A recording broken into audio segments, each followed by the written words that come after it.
오늘부터는 출애굽기의 말씀을 함께 나눕니다. 오늘은 첫 번째 시간으로 내 손에 있는 것이 무엇이냐라는 제목으로 하나의 말씀을 증거하도록 하겠습니다. 저희가 1월 달부터 지난주까지는 신약 성경의 첫 번째 책이었던 마태복음의 말씀을 나누었습니다. 이번 주부터는 구약의 두 번째 책이자 이스라엘 백성, 이스라엘 민족의 시작의 이야기를 담고 있는 출애굽기의 말씀을 증거하도록 하겠습니다. 그래서 오늘은 첫 번째 시간이기 때문에 먼저 출애굽기 전체에 대해서 여러분이 이해를 할 수 있도록 전체적인 구성과 배경을 말씀드린 다음에 그 다음에 오늘 본문 속으로 한번 들어가 보도록 하겠습니다. 오늘은 여러분 주보에 적을 게 많습니다. 여러분께서 성경 말씀 하다가 이런 뜻이었구나 한번 쭉 이렇게 적으셔도 될 것 같습니다. 총신대의 박철현 교수분이 이제 출애굽기 산책이란 책을 적었습니다. 그 출애굽기 산책이란 책에 출애굽기는 이런 배경하에 기록이 되었습니다라고 세 가지를 이야기합니다. 거기에 약간 제가 좀 살을 좀 붙였습니다. 첫 번째, 출애굽기는 애굽, 곧 세상을 위한 노역에서 하나님을 위한 예배로라는 내용을 담고 있습니다. 세상에 살던 사람, 애굽에서 노역하는 그들로 하여금 하나님을 예배하는 자로 바꾸는 이야기가 출애굽기의 이야기입니다. 두 번째, 하나님의 부재에서 하나님의 임재로 이어지는 이야기, 하나님이 안 계셨는데 이제 하나님이 그들과 함께 하시는 이야기. 그리고 세 번째, 하나님에 대한 알매서 하나님에 대한 섬김으로 바뀌는 이야기가 곧 출애굽기의 구성인 것을 알 수 있습니다. 계속 그 파워포인트를 띄워주시면 좋을 것 같아요. 이런 출애굽기는요, 하나님의 백성인 이스라엘 백성들이 세상의 왕이었던 바로를 섬기는 1장으로 시작해서 이제 하나님을 섬기는 40장으로 그 이야기가 끝이 나고 있습니다. 하나님의 손길이 거의 느껴지지 않는 암울한 1장에서 시작해서 하나님의 임재가 충만하게 느껴지는 성막으로 하나님의 말씀이 끝나는 것을 알 수 있습니다. 하나님에 대해서 조상들에게 의해서 귀로만 들었던 이들이 이제 출애굽 과정을 통해서 하나님을 직접 경험해서 아는 자들이 됩니다. 그래서 이제는 그들은 하나님을 섬기는 자가 된다라는 것으로 끝이 나는 것입니다. 사랑하는 성도님들, 우리에게 이러한 일이 일어나기를 원합니다. 세상을 위해 살던 우리가 하나님을 예배하는 자로 출애굽기를 통해서 배워가기를 원합니다. 하나님이 임재하지 않았던 우리의 삶에 하나님의 임재가 이루어지는 출애굽기의 말씀의 가정이 우리에게도 일어나기를 원합니다. 하나님에 대해서 지식적으로 알았던 우리가 이제는 하나님을 경험해서 하나님을 섬기는 이 놀라운 일들이 출애굽기의 가정을 통해서 저와 여러분 가운데 일어나기를 주님의 이름으로 축원드립니다. 아멘. 이 출애굽기는 학자마다 조금 다르지만 총 4부분으로 나눠질 수 있습니다. 장절의 구분은 좀 다르지만 큰 틀에 있어서 그 내용은 다음 4가지로 구분이 됩니다. 먼저는 출애굽기 사건을 기록한 출애굽기 1장 1절부터 출애굽기 15장 21절까지가 첫 번째 구분입니다. 그러니까 이때는요, 출애굽 사건에 대해서 기록을 하고 있습니다. 학자마다 좀 다릅니다. 여러분, 10번째 재앙이 있었죠. 10번째 장자의 재앙이 있은 그 다음 날 이제 이스라엘 백성들이 애굽에서 나오는 그때를 출애굽으로 할 것이냐, 아니면 홍해 바다를 건너서 애굽으로 들어간 그때를 출애굽으로 시작할 거냐, 약간 차이는 있습니다. 그런데 약간 차이는 있지만 모두 같은 의미입니다. 이제는 애굽의 종이 아니라 하나님의 백성으로 살아가는 부분들이 이제는 출애굽기 첫 부분으로 기록을 하고 있습니다.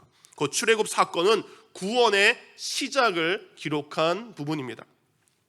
두 번째, 여러분이 잘 알고 있죠. 출애굽 다음에 어떤 시간이 있습니까? 광야의 시간이 있습니다. 15장부터 18장까지 곧 출애굽 후에 약속의 땅까지 들어가기 전까지 하나님께서는 이스라엘 백성들로 하여금 세상의 모습, 애굽에서 살던 종의 모습을 버리고 이제 하나님의 백성답게 살아갈 수 있도록, 하나님의 백성답게 새로 태어날 수 있도록 훈련하는 과정이 바로 이 광야의 여정입니다. 이 광야의 여정은 지금 우리가 교회 생활하는 믿음 생활의 시작인 것을 우리가 알 수 있습니다. 세 번째, 너무나 중요한 시내산 언약의 사건이 있습니다. 19장과 24장까지 있게 되는데 이제 하나님의 백성들이 시내산에 마침내 도착합니다. 그리고 이스라엘 백성과 하나님께서 언약을 맺게 됩니다. 그래서 이제는 하나님께서는 이스라엘의 하나님이 되고 그리고 이스라엘 백성들은 하나님의 백성이 될 것을 서로 약속하는 과정입니다. 이것은 무엇의 시작입니까? 곧 사명의 시작입니다. 내가 하나님의 백성으로 하나님의 뜻대로 살겠습니다라는 사명의 시작이 그 시내산의 언약입니다. 마지막 네 번째는 이들이 성막을 하나님의 명령에 따라 건설하기 시작합니다. 여러분, 성막은요, 하나님께서 그의 백성들에게 임재하셨다라는 상징을 의미하는 것입니다. 그리고 성막은 건물만 있는 것이 아니라 그 안에 있는 각종 도구들이 있습니다. 근데 그것은 그냥 물건들이 아니라 참된 예배를 뜻하는 의미와 그리고 뜻을 가지고 있다라는 겁니다. 성막은 곧 참된 예배의 시작을 의미하는 것입니다. 곧 출애굽 사건은 구원의 시작, 그리고 광야의 시작은 믿음 생활의 시작, 그리고 시내산 언약은 사명의 시작, 그리고 성막 건축은 참된 예배의 시작을 우리에게 말씀을 하고 있습니다. 많은 구약학자들 그리고 유대인들이요, 공통적으로 출애굽기를 하나의 사건으로 보는데 그 제목은 바로 하나님과 이스라엘 백성들의 로맨스라고 기억합니다. 로맨스가 뭐죠? 사랑 이야기죠. 하나님과 이스라엘 백성들의 아름다운 로맨스가 바로 이 출애굽기의 이야기다라는 공통적인 관점을 가지고 있습니다. 왜 로맨스냐? 그것을 설명하는 가장 큰 이유는 여러분, 이스라엘 백성들 가운데 가장 큰 명절은 바로 유월절입니다. 근데 이 유월절이 되면 이 유월절의 시간에 마지막 시간, 마지막 만찬을 나눌 때 회당에서나 가정에서나 그 옛날이나 지금이나 똑같이 하는 것이 있는데 그것은 바로 아가서 말씀을 읽게 하는 것입니다. 아가서, 사랑의 이야기죠. 물론 여러분, 이스라엘 백성들이 처음부터 아가서를 유월절에 읽은 것은 아닙니다. 왜냐하면 유월절 훨씬 뒤에 아가서가 기록되었기 때문입니다. 그렇다면 왜 이스라엘 백성들은 후대에 그리고 자신의 자녀들이 이 아가서를 유월절 최후의 만찬 때, 마지막 만찬 때 왜 아가서를 읽게 했을까? 그 이유가 무엇일까? 여러분, 유월절은요, 애굽에서 탈출한 것을 기념하는, 축하하는 민족적인 절기입니다. 한국으로 말하면 광복절입니다. 그리고 미국으로 말하면 독립기념일이 되는 것입니다.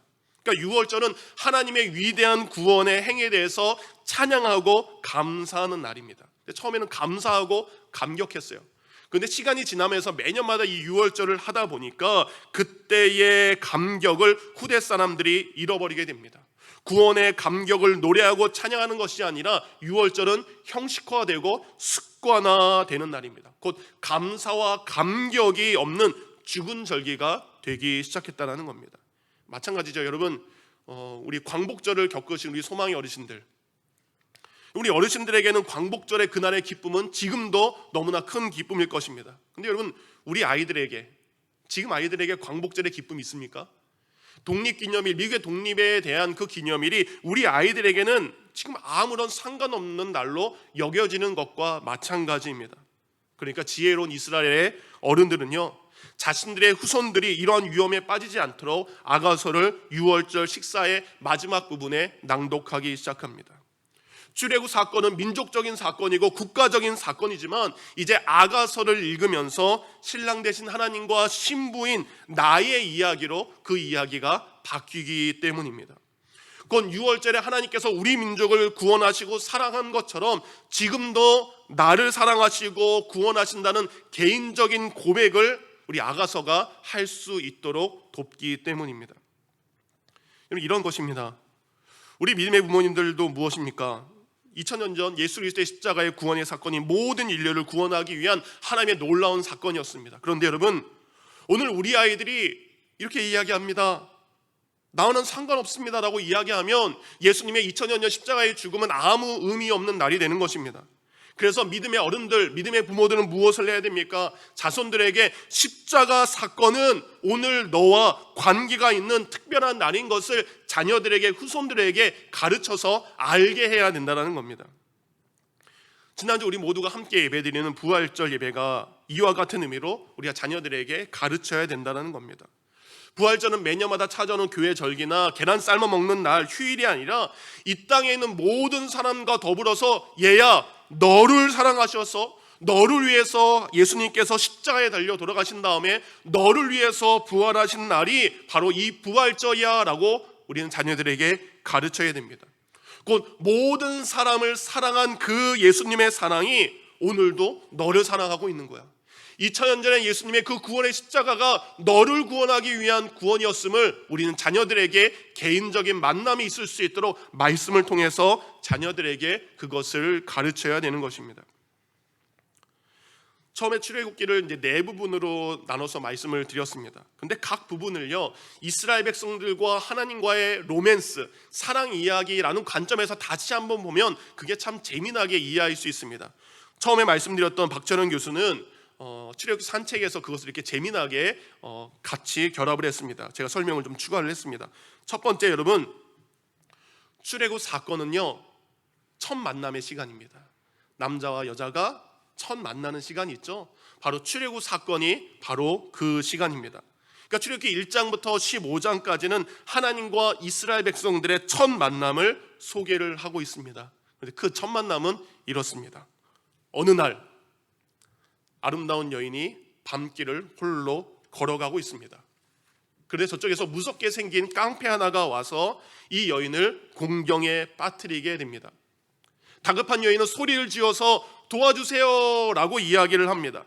그때 갑자기 저쪽에서 멋있는 남자 한 명이 뛰어나와서 여인을 괴롭히는 깡패를 물리치고 여인을 도와줌으로 이 사랑의 이야기가 시작된다라는 겁니다. 여기서 위기에 처한 아름다운 여인은 누구입니까? 이스라엘 백성이죠. 깡패는 세상, 애굽을 이야기하는 것입니다. 그러면 백마탄 멋있는 왕자님은 누굽니까? 바로 하나님이죠.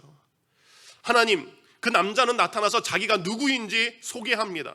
그리고 자신의 능력을 보여줍니다. 그리고 그 여인에게 함께 하기를 원한다는 마음으로 데이트를 신청하는 것, 이것이 출애굽기의 첫 번째의 과정입니다. 두 번째, 이 광야 여정은 여러분 연애 기간을 의미하는 것입니다. 여러분, 연애라는 건 뭡니까? 첫 만남을 통해 서로 알게 된 사람들이요, 이제 다른 누군가에게 방해를 받지 않으면서 서로를 깊이 알아가도록 데이트하는 시간입니다. 데이트. 여러분, 데이트할 때 가장 중요한 게 뭐예요? 상대방을 아는 겁니다. 그러니까 얼마 전에 그 사람에 대해서는 알았지만 보는 거예요. 내가 저 사람 사랑해도 될까? 내 인생을 맡겨도 될까? 그것을 알아가는 게 여러분 데이트하는 거죠. 같이 길을 걸어가면서 함께 식사를 하면서 함께 이야기를 하면서 내 남편으로 삼아도 되는지 내 아내로 삼아도 되는지 그것을 뭐예요? 유심히 바라보면서 시험하는 것이 바로 그 데이트 기간이죠. 그 데이트 해보고 아니니까 뭐예요? 아니면 헤어지는 것이고 해보니까 진짜 괜찮으면 어때요? 계속적으로 알아가는 것입니다. 그래서 여러분 출애굽기 15장 25절을 보면 마라의 쓴물 사건이 나옵니다. 이 마라의 쓴물 사건을 통해서 하나님께서 그의 백성 이스라엘을 자신의 백성으로 자신의 신부로 삼아도 되는지 먼저 시험하십니다. 출애굽기 15장 25절입니다. 모세가 여호와께 부르짖었더니 여호와께서 그에게 한 나무를 가르치시니 그가 물에 던지니 물이 달게 되었더라. 거기서 여호와께서 그들을 위하여 법도와 율례를 정하시고 그들을 시험하실세. 이 마라의 쓴물 사건은 홍해를 건넌 지 여러분 3일밖에 되지 않았습니다. 어쩌면 첫 번째 데이트일 수 있습니다. 방금 전까지는 구원과 기쁨의 감격의 노래를 불렀습니다. 그런데 그들 앞에 광야의 쓴물이 나왔을 때 그들이 어떻게 하는지 시험하는 거예요. 남자가 첫 번째 데이트 장소로 멋있는 식당을 예약했습니다. 근데 음식이 맛이 없어요. 그때 그 여인의 속바닥의 모습이 나오는 겁니다. 이게 뭐예요? 라고 이야기할 수 있죠. 네, 이스라엘 백성도 그 시험에 실패했습니다. 원망함으로 이스라엘 백성들은 하나님의 시험에 실패하고 말았습니다. 이에 질세라 하나님만이 아니라 이스라엘 백성들도 하나님을 시험하는 사건이 그 뒤에 나옵니다. 출애굽기 17장 7절입니다. 그가 그곳 이름을 마사 또는 무리바라 불렀으니 이는 이스라엘 자손이 다투었음이요 또는 그들이 여호와를 시험하여 이르기를 여호와께서 우리 중에 계신가 안 계신가 하였음이더라. 그러니까 이스라엘 백성들도 하나님을 자신의 하나님으로 믿어도 될 뿐인지 시험합니다. 근데 우리 하나님은 그 시험에 성공하십니다. 이 사건 바로 뒤에 아말렉 군대가 쳐들어옵니다. 그 아말렉 군대가 쳐들어왔을 때 다시 한번 신랑 되신 하나님은 그들을 물리치심으로 하나님 되심을 그들에게 보여주십니다. 그러니까 광야의 시간은 서로를 자신의 배우자로 평생 삼아도 괜찮은지 데이트하면서 시험하는 시간이 광야의 시간이라는 거죠. 세 번째, 시내산 언약입니다. 그 시내산 언약은 곧 결혼식을 의미하는 것입니다. 여러분, 연애를 통해서 이 사람이 어떤 사람인 줄 알았습니다. 참 내가 부족해요. 첫 번째 데이트에서 음식 맛없다고 투정 부렸던 납니다. 첫 번째 데이트에서 성질 부렸던 납니다. 그런데 자신의 이러한 부족한 모습을 알면서도 변함없이 자신을 아끼며 사랑해 줄 사람을 이제 데이트를 통해서, 연애를 통해서 알게 되었습니다. 여러분, 그렇게 하면 어떻게 해야 돼요? 붙잡아야죠. 나 같은 사람을 사랑해 줄 저 사람을 붙잡아야 되는 겁니다. 그게 뭡니까? 바로 결혼식이라는 겁니다. 흰머리가 검머리 될 때까지 서로 사랑하며 살 것을 모든 사람 앞에서 고백하는 결혼신이 그들에게 남겨진 것입니다. 그러니까 결혼식은요, 한 남자와 한 여자의 최종적인 선택입니다. 이제 더 이상 다른 남자, 이제 더 이상 다른 여자를 두지 않겠다라는 약속이기도 합니다. 그래서 여러분, 결혼식의 하이라이트는 뭡니까? 신랑 신부의 서약입니다. 신랑 누구누구는 신부 누구누구를 사랑하겠습니까? 라고 하면 어떻습니까? 신랑은 많은 사람 앞에서 고백하고 서약하고 약속합니다. 예. 이 시간 이종근 집사님께 묻습니다. 나의 사랑하는 아내, 우리 이춘희 집사님을 평생 사랑할 것을 믿습니까? 예. 이렇게 고백하는 겁니다. 이렇게 많은 사람 앞에 고백을 하는 것입니다. 여러분, 이 서약은요, 서약의 당사자들이 지켜야 될 책임을 의미하는 것입니다. 이와 같이 하나님께서는 그의 사랑하는 이스라엘 백성들을 자신의 신부로 삼으셨고, 이스라엘 백성은 마침내 하나님의 신부가 된 것입니다. 마지막 하나 남았죠. 마지막 뭡니까? 바로 성막 건설은 함께 살 집을 의미하는 것입니다. 여러분, 결혼한 다음에 가장 필요한 게 뭐예요? 함께 살 집을 준비하는 것입니다. 결혼 전에는 서로 다른 곳에 살았지만 이제 결혼한 부부는 한 곳에서 함께 살아가야 되는 것입니다. 하나님께서 자신의 신부 이스라엘을 떠나지 않기 위해서 그들과 늘 함께하기 위해서 성막을 건설하게 합니다. 근데 여러분, 결혼하면 집만 준비하는 게 아니죠. 집안에 들어갈 수많은 살림살이들을 준비하는 것입니다. 부부가 함께 먹고 마시고 잘 살 수 있도록 여러 물건들이 필요한 것처럼 하나님은 성막만을 건설하는 것이 아니라 그 성막 안에 있는 수많은 도구들을 통해서 하나님 앞에 참된 예배를 어떻게 드려야 되는지, 그 참된 예배를 도울 수 있는 필요한 물건들을 성막 안에 채우게 하셨다라는 겁니다. 이렇게 출애굽기 전체는요, 하나님과 이스라엘 백성들의 로맨스, 사랑 이야기로 시작해서 그 사랑이 이루어져가는 과정을 담고 있는 것입니다. 이렇게 아름다운 사랑이 여러분 시작되고 이루어질 수 있었던 것은 무엇입니까? 이유를 위해서 부름받은 한 사람, 곧 모세라는 사람의 순종이 있었기에 그 사랑이 시작되었고 그 사랑이 이루어져 갈 수 있었습니다. 이 구약 성경에 나온 모든 믿음의 사람들은요, 오실 예수님에 대한 표상입니다. 곧 우리는 모세의 모습을 통해서 오실 예수님의 모습을 볼 수 있습니다. 모세는 예수님처럼 하나님과 이스라엘 백성들 사이에 중보자의 역할을 광야 기간을 통해, 출애굽기를 통해서 잘 감당한 것을 우리는 알 수 있습니다. 놀라운 사건이 하나 있게 됩니다. 시내산 언약식, 결혼식이 있었습니다. 근데 결혼식이 있는 지 얼마 지나지 않아서 혼인서약의 잉크도 마르지 않았을 그때에 새 신부된 이스라엘 백성들이 뭡니까? 신랑 대신 하나님 대신에 다른 남자였던 황금 송아지와 우상에게 간음하는 큰 죄악을 그들이 저지르게 되는 사건이 일어나게 됩니다. 신랑 대신 하나님은 당연히 분노할 수밖에 없습니다. 분노하신 하나님은 모세에게 이야기합니다. 내가 이 모든 이들을 심판하고 모세, 너를 통해 새로운 민족을 이루겠다. 그때 중보자 모세는 이렇게 이야기합니다. 곧 예수님께서 자신의 목숨으로 우리를 용서하신 것처럼 모세도 자신의 목숨까지 내어놓는 중보기도를 통해 간음한 이스라엘 백성들이 하나님께 용서받을 수 있도록 기도합니다. 깨어진 언약이 다시 회복될 수 있도록 그는 그 사명을 감당한 것을 알 수 있습니다. 그렇기 때문에 지금도 이스라엘 백성들에게 모세는 훌륭한 최고의 지도자요, 율법을 전해준 선지자요, 위대한 예언가라고 믿고 있습니다. 그런데 여러분, 이 출애굽기는 이렇게 위대했다, 모세가 대단한 사람이었다, 모세의 위대함을 기록한 책이 출애굽기가 아니라는 겁니다. 모세는요, 원래 타다가 곧 사라질 가시 떨기나무 같은 존재였음을 우리는 출애굽기를 통해 알 수 있습니다. 모세는요, 그의 손에 오늘 들린 마른 나뭇가지 같은 마른 막대기처럼 보잘것없는 존재였음을 오늘 성경은 기록을 하고 있습니다.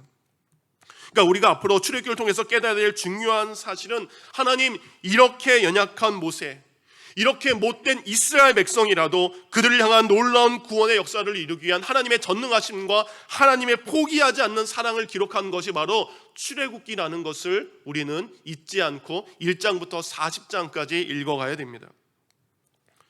모세는 어떤 사람이었습니까? 애굽의 공주에 의해서 왕궁에서 자라면서 최고의 교육을 받았지만 여러분, 그는 자신이 이스라엘 백성이요 히브리 민족인 것을 잊지 않았던 사람입니다.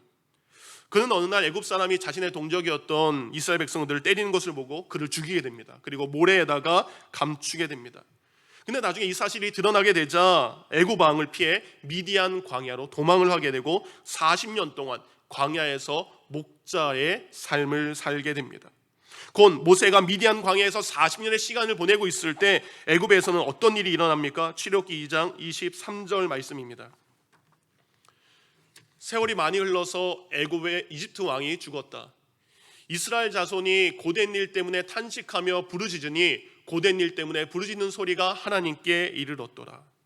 모세를 죽이려고 하는 애굽의 왕은 죽었지만 이스라엘 백성들은 더 큰 고난의 부르짖음으로 하나님을 찾고 있습니다. 이렇게 울부짖는 소리가, 탄식의 소리가 하나님께 상달되었을 때 하나님께서는 이러한 상황 속에서 모세를 찾아서 그를 부르신 사건이 오늘의 말씀입니다.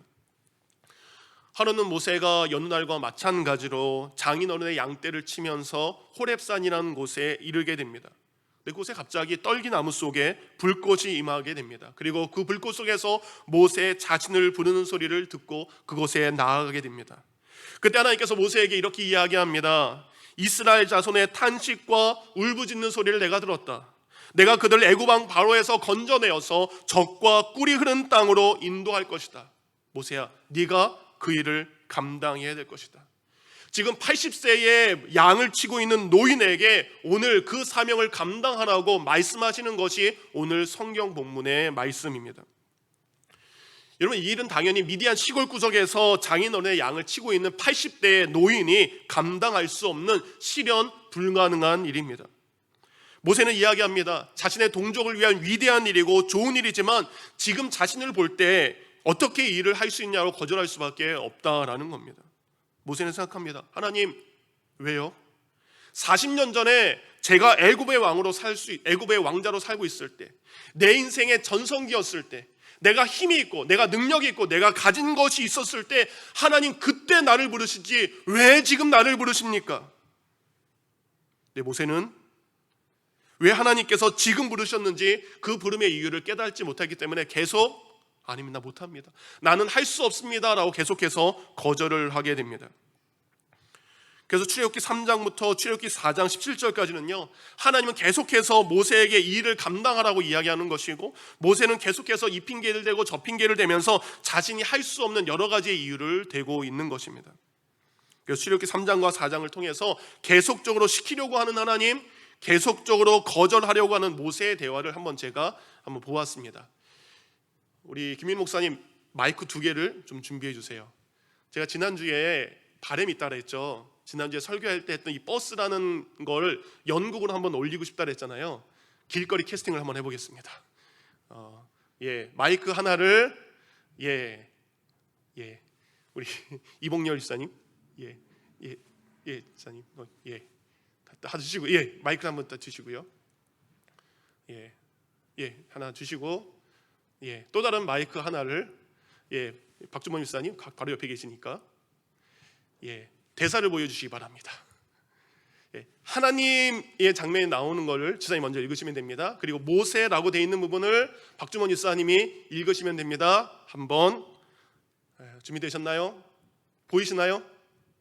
한번 하나님처럼 시키는 것처럼 한번 레디 큐. 모세야, 내가 너를 바로에게 보내어 내 백성 이스라엘 애굽에서 나오게 하리라.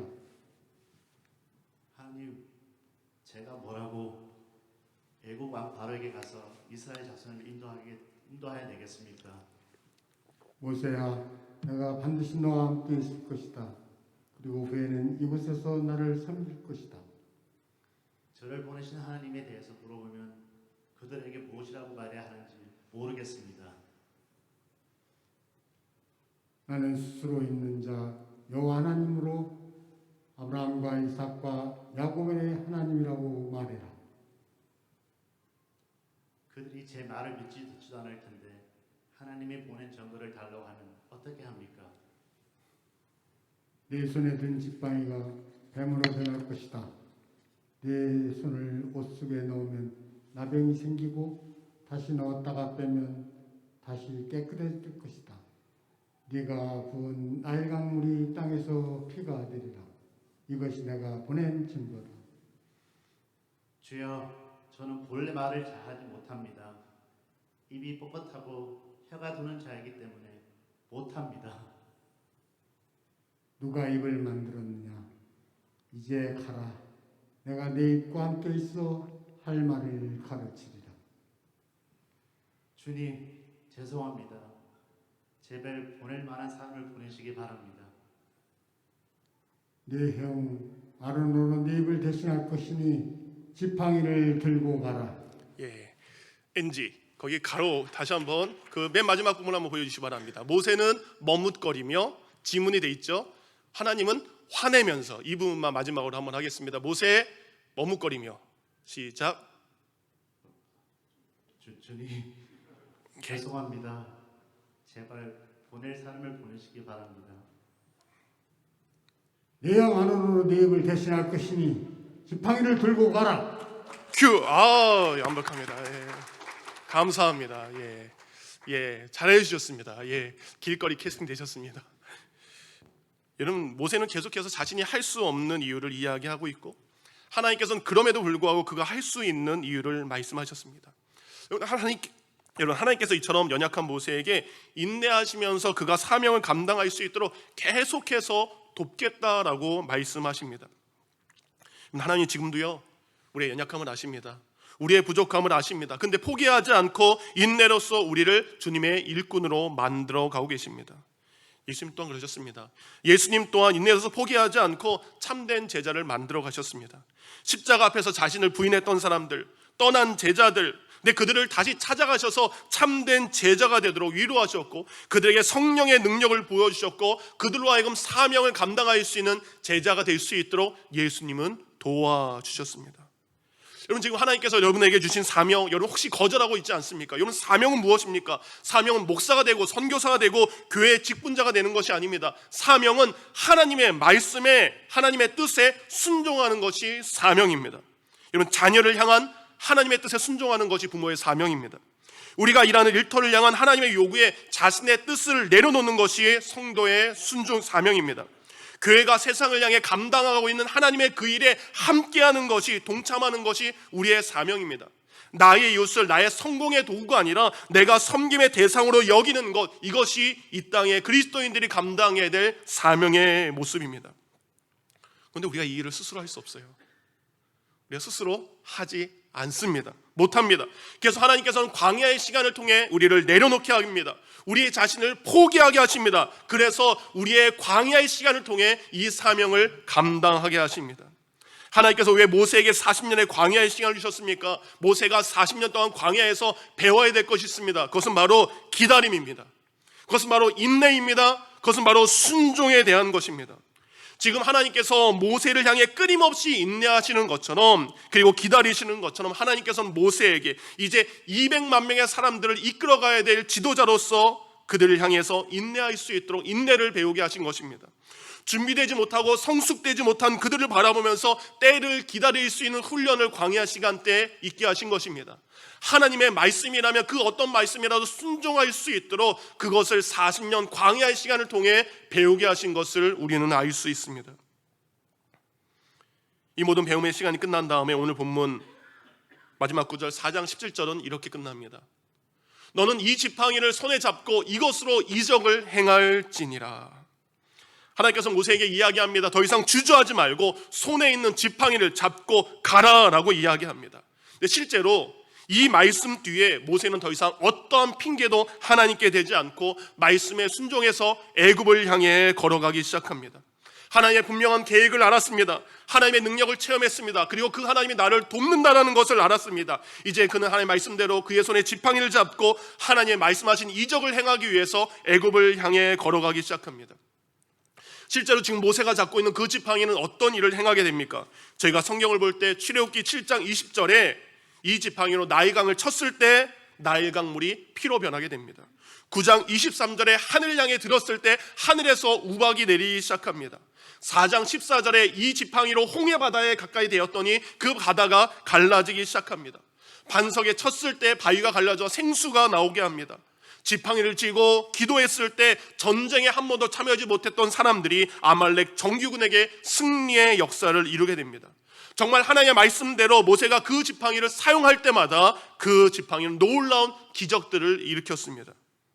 여러분, 근데 모세의 손에 있는 이 지팡이는요, 하나님께서 하늘에 있는 특별한 어느 나무를 깎아서 만들어서 모세에게 준 지팡이가 아니라는 사실입니다.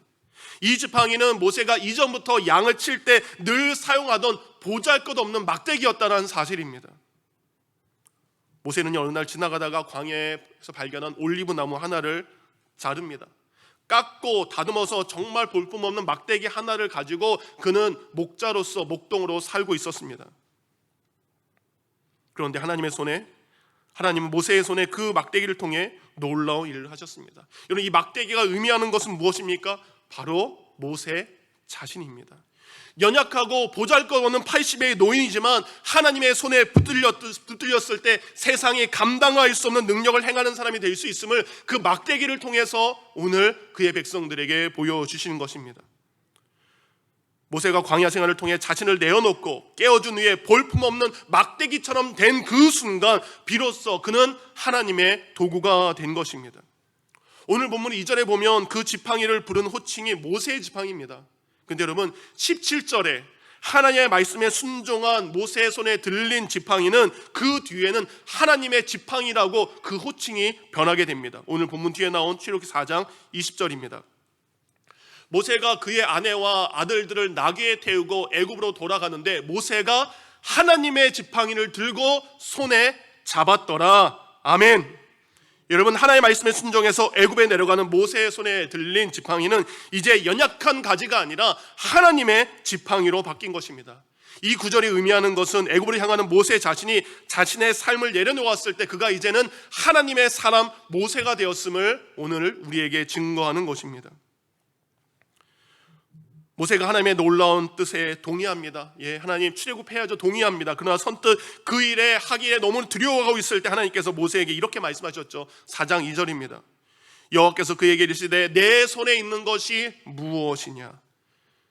모세에게 말합니다. 모세야, 내 손에 있는 것이 무엇이냐. 여러분, 하나님께서는요, 우리는 하나님께 대해서 하나님 대단한 사람, 특별한 사람, 그런 사람들을 부르셔서 사용한다고 생각합니다. 우리 하나님은 특별하고 그리고 완벽하고 값비싼 것을 원하신다고 우리가 생각합니다. 그런데 하나님은 우리에게 이렇게 말씀하십니다. 지금 내 손에 있는 것이 무엇이냐. 이 말씀은 하나님이 지금 내 손에 있는 작은 것, 내 손에 있는 평범한 것, 내 손에 있는 보잘것없는 것, 그것이면 충분하다는 말씀입니다. 왜냐하면 나의 작은 것이라도, 나의 보통의 것이라도, 나의 보잘것없는 것이라도 하나님의 손에 잡히면 그것은 특별한 능력이 있는 것으로 바뀌기 때문입니다. 하나님은 지금 여러분에게 묻습니다. 지금 너의 손에 있는 것이 무엇이냐. 하나님께서는 나에게 없는 것으로 하나님의 기뻐하는 일을 하라고 시키지 않습니다. 내가 지금 소유하고 있는 그것, 내가 이미 하나님께 받은 그것을 가지고 하나님이 기뻐하시고 하나님이 원하시는 그 사명을 감당하라고 하나님은 말씀하고 계십니다. 나중이 아닙니다. 지금 내 손에 있는 것을 가지고 지금 헌신하라고 이야기합니다. 다른 것이 아닙니다. 지금 가지고 있는 그것을 통해 헌신하라고 이야기합니다. 그렇게 순종할 때 하나님께서는 그것을 통해 특별하게 우리를 위해, 하나님의 나라를 위해 사용하십니다. 여러분, 어린아이의 손에 들렸던 보리떡 5개와 물고기 2마리가 예수님 손에 잘렸을 때 5,000명이 배불리 먹을 수 있는 것으로 놀랍게 바뀌었습니다. 사르밧 과부, 약간의 기름과 밀가루 한 움큼밖에 없지만 그것이 하나님의 손에 들렸을 때, 하나님의 손에 들렸을 때 기름이 마르지 않고 항아리에 밀가루가 바닥을 보이지 않았습니다. 지금 하나님께 예배드리고 있는 우리에게 하나님께서 원하시는 것이 무엇입니까? 성공한 나, 잘된 나, 능력 있는 나가 아닙니다. 예배드리고 있는 우리에게 원하시는 것은 연약해도 부족해도 지금 이 순간 하나님을 향해서 온전한 예배, 최선의 예배, 최고의 예배를 드리고 있는 우리 자신을 하나님이 원하시는 줄 믿습니다. 말씀을 마칩니다. 하나님께서는 고통 가운데 절규하는 이스라엘 백성들을 들으시고 아브라함과 이삭과 야곱에게 맺은 언약을 기억하시고 그들을 약속의 땅 가나안으로 인도하기로 결정하셨습니다. 여러분, 하나님께서는 당시 가장 강력한 나라 애굽 사람들을 자신의 신부로 삼은 것이 아니라 그 애굽 나라에서 400년 동안 종살이하던 연약한 이스라엘 백성들을 자신의 거룩한, 자신의 귀한 신부로 받아들였음을 우리는 잊지 않아야 됩니다. 예수님도 마찬가지입니다. 예수님은 세상에 능력 있는 자들 제자로 삼으신 것이 아니라 작은 자들, 부족한 자들, 외면받는 자들, 소외된 자들, 그들을 자신의 가장 소중한 제자로 부르셨고 그들의 발을 씻겨주셨고 그들을 위해 죽으셨고 그들을 위해 부활하셨습니다. 모세의 손에 있는 마른 막대기 같은 모습이 우리의 삶의 모습이지만 우리의 이런 손이 주님 손에 들였을 때 하나님께서 보잘것없는 막대기 같은 나의 삶이지만, 나의 모습이지만 하나님께서 주님 손에서 귀하게 사용하실 줄 믿습니다. 우리가 믿는 그분에게, 우리가 사랑하는 그분에게 여러분 우리의 삶을 내어드리기를 원합니다. 연약하지만 내 모습 있는 그대로 내어드렸을 때 하나님께서 여러분을 귀하게 사용할 줄 믿습니다. 미루지 마시고 지금 이 순간 더 좋은 것이 아니라 작은 것이라도 지금 내게 있는 그것을 가지고 하나님 앞에 내어드릴 수 있는 하나님의 거룩한 신부 예수 그리스도의 제자가 되기를 주님의 이름으로 축원드립니다.